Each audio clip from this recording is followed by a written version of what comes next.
آخری حج میں جب ابوا کے قریب پہنچے، 60-70 ہزار کا مجمع تھا آپ کے ساتھ، اور قریب پہنچے تو اونٹنے کا رخ ماں کی قبر کی طرف پھیر دی۔ وہاں ابوا میں قبر ہے حضرت آمنہ کی۔ سن 2000 میں گیا تھا، تو میں وہاں اس جگہ، وہ آدمی جا تو سکتا نہیں، کوئی رہبر ہو تو جا سکتے ہیں، تو اللہ نے ایک رہبر ٹکرا دیا تھا، تو میں وہاں پہنچا تھا۔ زندگی گزری سفروں میں، ایسا سفر کبھی نہیں کیا۔ بیت اللہ کے اندر 2 دفعہ گیا، وہ کیفیت نہیں بنی جو حضرت آمنہ کی قبر پہ بنی۔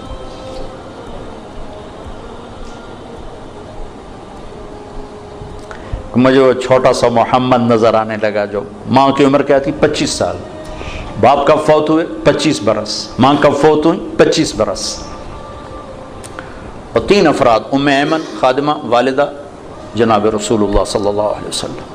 اچانک موت کا وار ہوا ہے، ممکن ہے ہارٹ اٹیک ہوا ہو، ممکن ہے جو کچھ پڑھا ہے اس کے مطابق تو یہی خیال آتا ہے کہ بولا نہیں جا رہا تھا، اور کروٹ پہلو بدل رہی تھی، اس سے پتہ لگتا ہے شاید ہوا ہو، بولا نہیں جا رہا، اور آپ سہمے ہوئے پاس بیٹھے ہوئے تھے، کیا ہو کیا ہو؟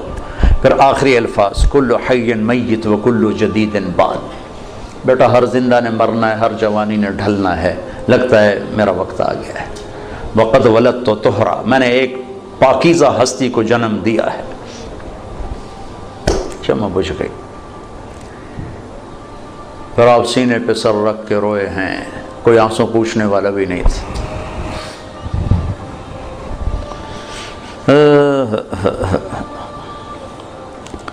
پتھر جوڑ کے وہاں نیچے اترے تو آپ پھر بھاگ کے اوپر چڑھ گئے۔ پہاڑ ہے اتنا اونچا، اس سے تھوڑا سا اونچا ہے، پھر اوپر چڑھ گئے۔ ام ایمن پیچھے پیچھے دوڑیں، تو اب ماں کی قبر سے لپٹ کے لیٹے ہوئے تھے ایسے۔ اور جب قریب آئیں تو آپ کہہ رہے تھے، اماں تجھے تو خبر تھی تیرے سوا میرا کوئی نہ تھا، مجھے چھوڑ کے تو کہاں چلی گئی۔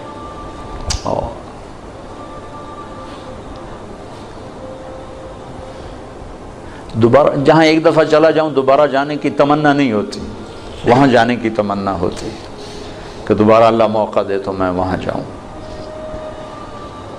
ایک وقت عصر ڈھل چکی تھی کافی، فضا میں بھی وہ سرخی چھا چکی تھی، تو موسم سوگوار، ایک وہ مقام، پھر وہ پڑھا ہوا سامنے 14 صدی کے پردے ہٹاتے ہٹاتے ہٹاتے میں وہاں بے خود کھڑا رہا۔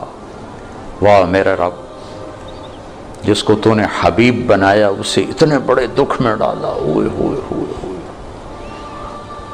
کمال کرتے۔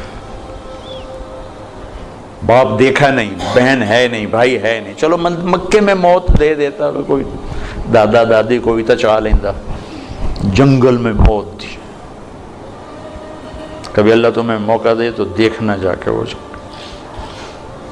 میں تو یہ واقعہ ہزاروں دفعہ سنا چکا ہوں، ہر دفعہ روتا ہوں، حالانکہ آدمی عادی ہو جاتا ہے ایک چیز جب بار بار سنتا سناتا ہے، لیکن مجھے نہیں یاد کہ یہ کہتے ہوئے کبھی میں آپ دیدہ نہ ہوں۔ ہائے ہائے ہائے۔ تو ایمن نے اٹھایا، بیٹا اٹھو، کہا نہیں میں نہیں جاؤں گا، مجھے ادھر ہی چھوڑ دے، کھینچ کے لائی نیچے گھسیٹتے ہوئے۔ میں اس خوبصورت حال میں وہ کیفیت کیسے منتقل کروں جو وہاں میرے اوپر طاری تھی۔ مکے تک روتے ہی آئے ہیں، روتے ہی آئے۔ تو زخم اتنا گہرا تھا کہ 6 برس اور 63 سال، 57 برس گزر گئے، زخم نہیں بھرا، اور آپ نے اپنے اونٹنی کا رخ ادھر موڑ دیا۔ اپریل کا مہینہ، شدید گرمی، تب ماں کی قبر کے سرانے تشریف لائے، اونٹنی سے اترے اور یوں بیٹھے، اور سر یہ نیچے دیا اسے، پوری پوزیشن چھوٹے بچوں والی، جب زیادہ لمبا رونا ہو تو بچوں کو یہ پوزیشن بنتی، یوں سر دیا، پھر آنسوں کی برسات لگ گئی، روتے روتے ساری دہڑی تر کر دی۔ اور اس قافلے کا انتظام ابوا بستی میں تھا۔ ابوا وہاں سے 10 میل دور ہے اندازاً، چونکہ میں پہلے ابوا گیا، وہاں سے کوئی رہبر ڈھونڈنا چاہا، ملا نہیں، پھر راستے میں ایک مل گیا تو اس کو لے کر